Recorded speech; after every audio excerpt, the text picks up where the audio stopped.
నిన్నటి వీడియోలో మనం చూసినట్లయితే కంప్యూటర్ ఏంటి? అంటే ఈరోజు మనం తెలుసుకోబోతున్నాం. Computer fundamentals and MS office ఎలా ఉంటుంది? అంటే మనం ఒక యూనిట్ 1లో పేపర్ 1 అనేది తెలుసుకోబోతున్నాం. దీనికి సంబంధించిన నిన్న మనం చెప్పుకున్నట్లు అయితే, మనం కొద్దిగా బ్రీఫ్ ఇన్ఫర్మేషన్, కొద్దిగా ప్రోగ్రామింగ్, కంప్యూటర్ ఫండమెంటల్స్ అంటే ఏంటి? దాని మీద ఒక అవగాహన, ఒక కాన్సెప్ట్ అనేది నేను తీసుకొనొచ్చాను. ఇప్పుడు మనం దీన్ని స్టెప్ బై స్టెప్ చిన్న చిన్నగా ఇంప్లిమెంట్ చేస్తూ ఒక్కొక్క క్వెషన్‌కి ఒక్కొక్క డే ఒక్కొక్క ఆన్సర్ ఇచ్చుకుంటూ వస్తాను. జస్ట్ లైక్ మనం చూసినట్లయితే నా నమస్కారం. నా పేరు సూరజ్ కుమార్. నేను మీకు డిజిటల్ కాదు, కంప్యూటర్ సైన్స్ ఇంజినీరింగ్ గురించి చెప్తున్నాను. దీంట్లో కొన్ని చాలా అంటే చాలా టాపిక్స్ వస్తాయన్నమాట. Please like, share and subscribe. మీకు ఇష్టం ఉంటే చేయండి. లేదంటే లేదు. As your wish. నా నేనేమైతే నేర్చుకున్నానో అది మీకు అందజేస్తాను. Just like what is computer fundamentals and MS office అంటే, కంప్యూటర్ ఫండమెంటల్స్ మనకొచ్చేసి యూనిట్ పేపర్ 1. ఇది వొకేషనల్ వాళ్ళకు ఎవరికైనా ఉపయోగపడొచ్చు. దీంట్లో కంప్యూటర్ సిస్టమ్ హార్డ్‌వేర్ ఎలా పనిచేస్తుంది? కంప్యూటర్ యొక్క జనరేషన్ ఏంటి? వాట్ ఈస్ కంప్యూటర్ అనగానేమి?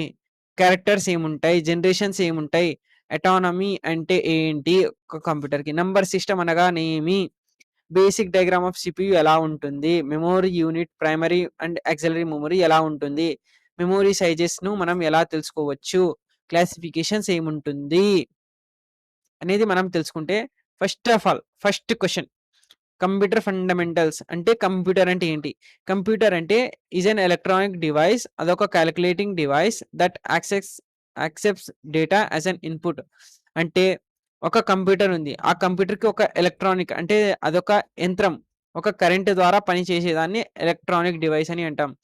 అక్కడి నుంచి వచ్చే డేటాని మనం యాస్ ఎ ఇన్‌పుట్‌గా తీసుకుంటే, మధ్యలో ప్రాసెస్ ఇట్ ప్రొడ్యూస్ అంటే మనం ఏమైతే చేస్తామో దాని ద్వారా మనకి వచ్చే రిజల్ట్స్‌ని మనం అవుట్‌పుట్‌లో చూపిస్తాము. That is called a computer. అంటే ఇక్కడొచ్చేసి మనం ఒక ఇన్‌పుట్ ఇస్తున్నాం. మనం కరెంట్ పెట్టాం.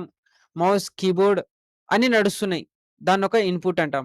మనకి ప్రాసెస్ ఎక్కడ జరుగుతుంది? సీపీయూలో జరుగుతుంది. సీపీయూలో జరుగుతున్నందువల్ల మనకి అవుట్‌పుట్ ఎక్కడ? మానిటర్, స్పీకర్ మీద వస్తుంది. అంటే ఏంటి? సరే, ఇది నాకు అర్థం కాలేదింకా.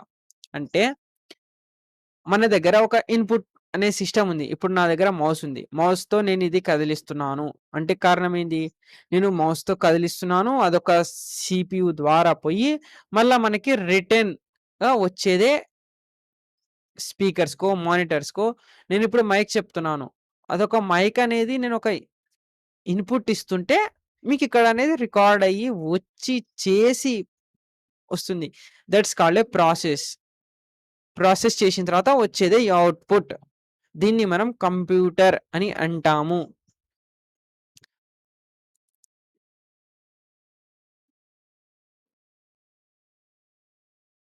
What is computer?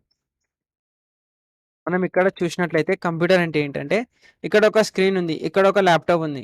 ఇక్కడ ఒక కీబోర్డ్ ఉంది. ఇక్కడ ఒక మౌస్ ఉంది. మనం మౌస్ ద్వారా ఏదైతే నిర్మిస్తామో అదొక సీపీయూలోకి పోయి సీపీయూ ద్వారా మనకి అందజేస్తుంది. దాన్నే మనం కంప్యూటర్ అంటాం. ఓకే. మనం ఒక 2, 3 ఇంకా ఎగ్జాంపుల్స్ తీసుకుందాం అలాగనే. ఎందుకంటే అప్పుడు మీకు అర్థమవుతుంది అన్నమాట.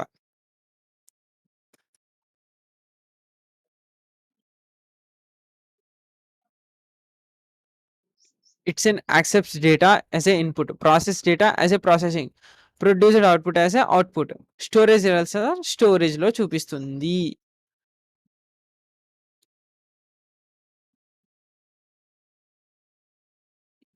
ఇక్కడ ఫోటోలు కూడా లేవు చూడండి ఫ్రెండ్స్. సరే, దీంతో మనకి ఇలా అర్థమవుతుంది. నెక్స్ట్ వీడియోలో మనం క్యారెక్టరిస్టిక్స్ ఆఫ్ ఏ కంప్యూటర్ అంటే ఏంటి అని తెలుసుకుంటాం. సో, ఈ వీడియోతో మీకు ఒకవేళ నచ్చినట్లయితే లైక్ చేయండి, సబ్స్క్రైబ్ చేయండి, షేర్ చేయండి. మర్చిపోకుండా మీ ఫ్రెండ్స్ వాళ్ళందరికీ పంపియండి. సో, ఇంతటితో మనం వీడియోని ఆఫ్ చేస్తున్నాం. By by. Tata. Good bye friends.